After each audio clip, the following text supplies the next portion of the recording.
people aren't going to measure so many things every day. It's too many steps. No, it takes too much brain power. I watch you guys do it in your practice, right? You're continuing of care of your patients, and everything is systematic, right? I think it's human nature. We break things down, right? And we I think it's always better to simplify things for people. Oh, keep it simple, stupid. Simple. That's what my dad always told me. Yep. No doubt about it. Did you ever race? Did you ever do any kind of athletic competition? I did. I actually did stuff? I did a couple marathons. You did marathons? Yeah. Did you look at your time, or was it like, can I get through this thing? I actually got talked into my first one with Mark Veras. Actually, he wanted to do one before he was 40. In Louisiana? When we were together in Louisiana. And we ran it was the DC Marathon it's called the Marine Corps Marathon in Washington, D.C.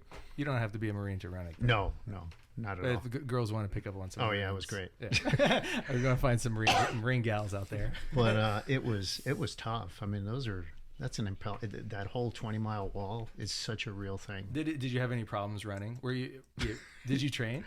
We trained really hard. We did the whole thing. You basically run a marathon 2 weeks before, so you really. So you ran a marathon. Yeah. Before, so you knew you could run it. Yeah, you could do it.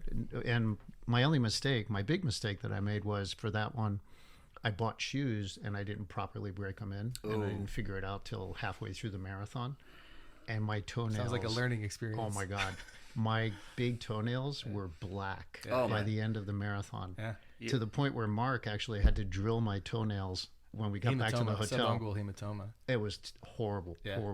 Wow. So it bled under your toe. Yeah. I ran a half marathon and I was running like 7 miles. I was like, oh, I'm pretty good. Yeah. Let me run 10. I ran like 10 miles. I'm like, I'll be fine. Yeah. And then I was like, day of, first one, sprinting ahead of the group like a silly boy, and then I got to mile 9. I was like, whoa, this is tough. And I got to mile 10. I'm like, I got to mile 11. I'm like, I still have 2 more miles. Like my feet are swelling. It's brutal. My toes were numb. Yeah. My hands were numb. I'm like, I don't understand what's happening. You get the scrapes from your nipples. Totally. Total chafe, chafe, because you have to make sure you got your little cut off or whatever. Well, the demon inside is the voice in your head, right? When all that is like going on, you're like, your feet are killing you. Yeah. You're like, why are my hands numb? Like, why can't I feel anything below my rib cage? Right. You start, inner voice creeps in. But to your point though, with the looking at how people run, I learned that very quickly when I started training. If you look at my video of me running, I don't look anything like the guys that win the marathons. They're gazelles. I mean, they have long legs, they're lean, the muscle mass is different. I'm shortish, squat, kind of. I mean, it's just not going to happen. Let's say compact. Compact muscle. Compact.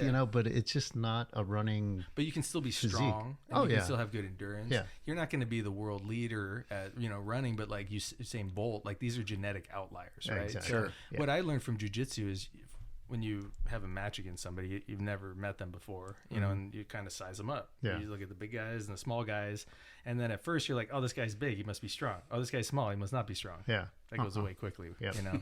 And small guys can know how to use their body like a stiff ball. Oh, yeah. And they can just lean on you it's all and about just mechanics. leverage you, and you're just like totally helpless. So some of the most ruthless black belts that I know are like guys about your size. Yeah. And they're just like, they'll take you because they know how to use their body. Right. One thing that I learned is like, it's really about like fascial, like thick, and you should probably see this too. Little ladies, guys who are doing surgery on, they don't, not super healthy. Let's say it's cuff arthropathy. They don't have like real durable tissues. Mm-hmm. Their collagen is kind of like weak and their skin is thin. Yeah. And then these other guys, power lifters, the guys who are like, oh my God, this is going to be a hard total shoulder. Yeah. And their fascia is just like thick, and you can cut it with a scissor. Yeah. Right. And you have to like cut it to be able to retract it. Otherwise it's just like a struggle. Right. So you kind of have to deal with that fascia.